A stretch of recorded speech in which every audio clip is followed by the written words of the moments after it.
Міністр замежных справаў Літвы усклаў адказнасць за інцыдэнт на Беларусь, бо наша краіна дапусціла залёт расійскага дрона на літоўскую тэрыторыю. Дрон упаў за кіламетр ад беларускай мяжы. У выніку прэм'ера Літвы і спікера Сейму эвакуявалі ва ўкрыццё. Пазней літоўцы выявілі, што дрон быў без баявой часткі. Такімі беспілотнікамі расейцы адцягваюць увагу і рэсурсы украінскай супрацьпаветранай абароны ад сапраўды небяспечных шахедаў. У сваю чаргу Польшча рэагуе на чарговае абвастрэнне на мяжы з Беларусю. 2 дні таму мігранты з беларускага боку закідвалі польскіх памежнікаў камянямі. У хаду пайшоў і кактэйль Молатава. Абышлося без пацярпелых. Польскім службам удалося затрымаць 10 асобаў падчас спробы трапіць на тэрыторыю Польшчы. Гэта грамадзяне Афганістану і Эрытрэі. Кіраўнік МУС Польшчы заявіў, што выкарыстанне кактэйлю Молатава сур'ёзны інцыдэнт, правакацыя, якая не адбылася б без удзелу спецслужбаў Беларусі. Польскія МУС і МЗС супольна рыхтуюць крокі ў адказ, аднак пакуль не агучваюць іх сутнасці. І ўжо цяпер з намі на сувязі Валер Карбалевіч, палітычны аглядальнік Радыё Свабода. Спадар Валер, вітаем вас і дзякуем, што далучыліся да нашага эфіру. Добрый вечер. Пачнем з стасункаў Беларусь-Літва. Маем ноту пратэсту за беспілотніком. Таксама паводле аналітычнага цэнтру iSense былі спробы збіць гэты беспілотнік на тэрыторыі Беларусі, але, як бачым, не ўдалося. І калі мы паглядзім на апошнія дні, калі былі залёты на тэрыторыю Беларусі расійскіх беспілотнікаў, то паўстае пытанне, ці не будзе паўтораў, калі з тэрыторыі Беларусі у тую ж Літву альбо і ў іншыя краіны, у Польшчу, напрыклад, працягнуць залятаць беспілотнікі, і яны могуць быць ужо з баявой часткай. То бок пытанне, ці Лукашенка ў дадзеным выпадку можа апанаваць сітуацыю. Беларусь прыфронтавая дзяржава, якая знаходзіцца на мяжы дзвюх краін, якія ваююць між сабою. І таму тое, што у Беларусі ўвесь час прылятае нешта, гэта цалкам заканамерна, але гэта разбурае тую ідэалагему, якую прапануюць беларускія ўлады, што, маўляў, над краінай мірнае неба, і гарантам гэтага мірнага неба з'яўляецца сам Александр Лукашенко. І тое, што гэтыя дроны залятаюць увесь час, і апошнім часам ўсё больш і больш, гэта сведчыць пра тое, што ніякага мірнага неба няма, і тое, што пакуль што гэтыя дроны не прывялі да нейкіх разбурэнняў і ахвяраў, пакуль што шансуе. Але што тут беларускія ўлады могуць зрабіць? Я мяркую, што беларускія сістэмы супрацьпаветранай абароны не гатовыя да барацьбы з дронамі. Гэта новая зброя, і як з імі ваяваць незразумела. Падымаць кожны раз самалёт, і гэта вельмі дорага, на кожны дрон не хопіць.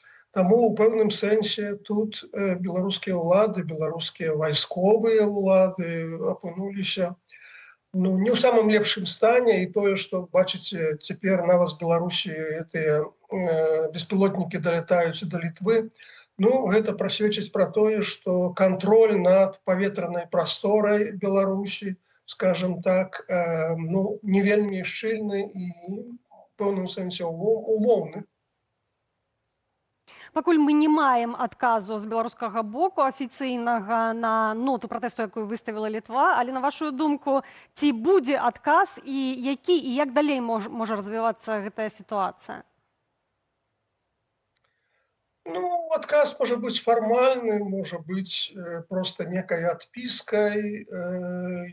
Цяжка сказаць, што канкрэтна будуць гаварыць беларускія ўлады, а могуць увогуле нічога не гаварыць. Тут якраз сітуацыя зразумелая з абодвух бакоў. Тут хутчэй літоўскія ўлады дзейнічаюць проста па інерцыі, па пратаколу. Калі з беларускага боку было парушэнне мяжы, парушэнне тэрытарыяльнай цэласнасці, трэба рабіць дыпламатычны дэмарш, так патрабуе логіка палітычнага працэсу. Але я думаю, што абодва бакі разумеюць, што тут такая ситуация, на якую моцна ўплываць не можа ні адзін, ні другі бок.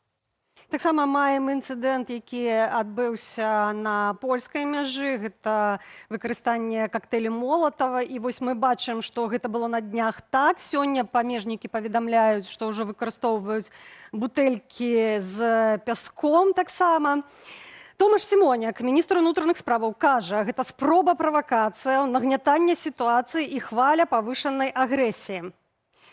І падкрэслівае, што тут не абышлося без удзела спецслужбаў. На вашу думку, ці гэтая сітуацыя з беларускага боку, гэта спроба нагадаць пра тое, што ёсць магчымасць пагоршыць сітуацыю, то бок вярнуцца да такога моцнага мігранцкага крызісу, які быў, ці ўсё ж такі сітуацыя ідзе самацёкам?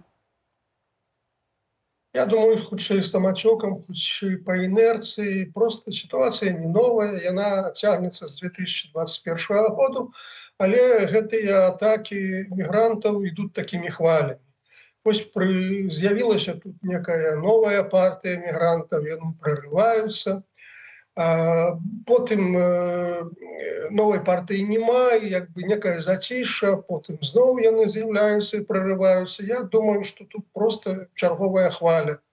Чарговая хваля, і вось цяпер мы прысутнічаем пры гэтым. Я тут не шукаў нейкіх палітычных жэстаў, палітычных крокаў. Гэта проста логіка палітычнага працэсу, якая ідзе такімі хваляпадобнымі рэчамі.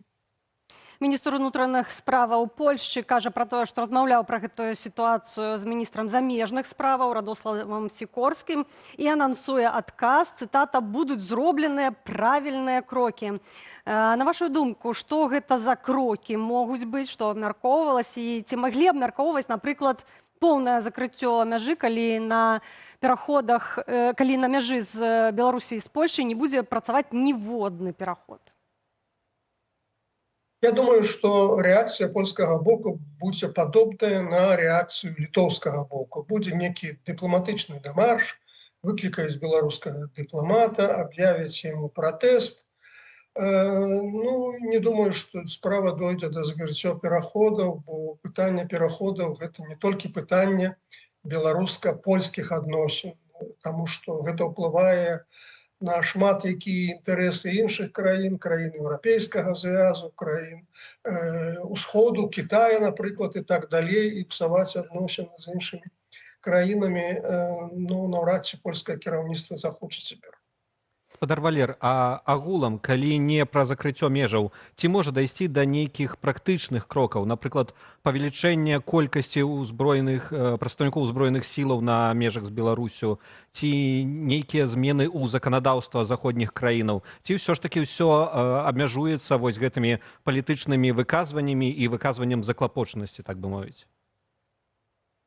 Мне цяжка меркаваць, якое тут рашэнне прыме польскае кіраўніцтва, ці будзе ўзмацненне нейкіх узброеных сілаў на мяжы, ці не, але я не думаю, што будзе нешта радыкальна мяняцца.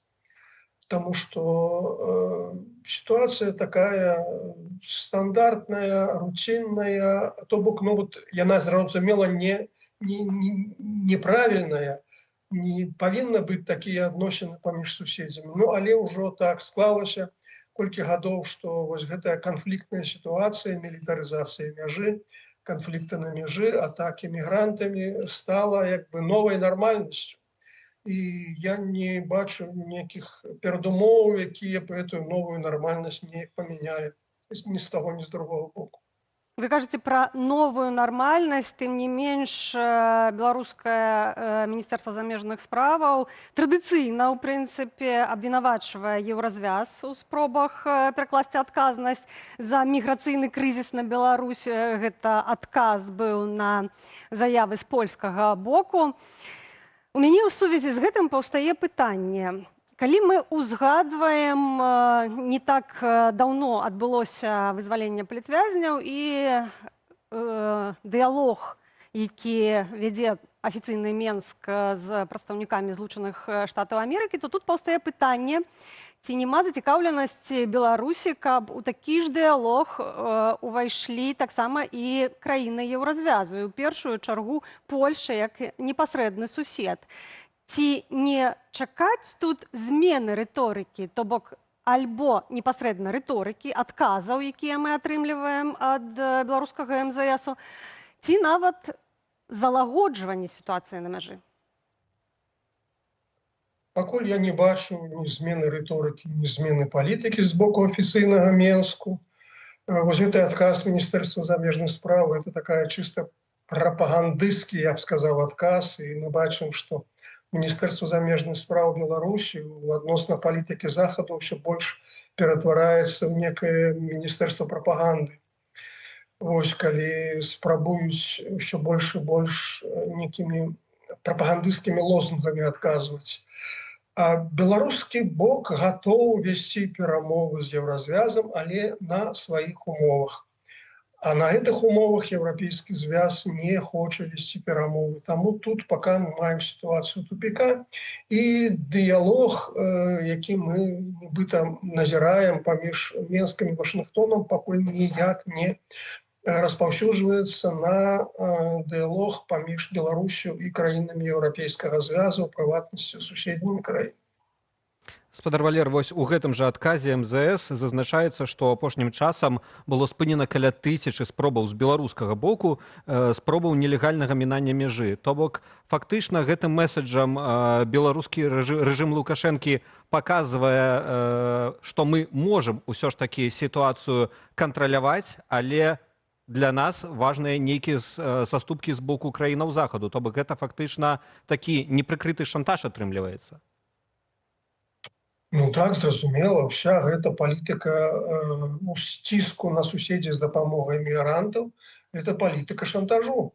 Палітыка, сэнс якога памяняйце сваю лінію адносна афіцыйнага Менску, і мы спынім гэтых мігрантаў. І гэта не адзін раз пра гэта казалі Лукашенко і іншыя афіцыйныя асобы, таму тут нічога новага няма. І гэта элемент ціску на краіны Захаду, вось гэтая гісторыя з мігрантамі. І у гэтым адказе беларускага МЗС як бы сэнс такога самі вінаваты. Калі хочаце, каб атакі мігрантаў спыніліся, мяняйце сваю палітыку. Калі вы кажаце пра тое, што стасункі паміж Беларусю і краінамі еўразвязу, у прыватнасці з суседзямі, Польшчай і Літвой, стаяць у тупіку, то ці магчымае выйсце? Якія магчымыя сцэнары бліжэйшым часам? Я пакуль не бачу выйсце з тупіку, бо дзеля таго, каб можна было казаць пра нейкія перамены, павінна адбыцца нешта вельмі важнае. Ці змена палітычнага рэжыму ў самой Беларусі, ці змены у адносінах Расіі і Захаду, ці спыненне, ці прыпыненне вайны в Украіне, ці нешта яшчэ такое вельмі важнае і вельмі значнае. І паколькі перспектываў такіх пераменаў я не бачу, то я і не думаю, што мы можам чакаць нейкіх зменаў у адносінах паміж Беларусю і Еўрапейскім звязам.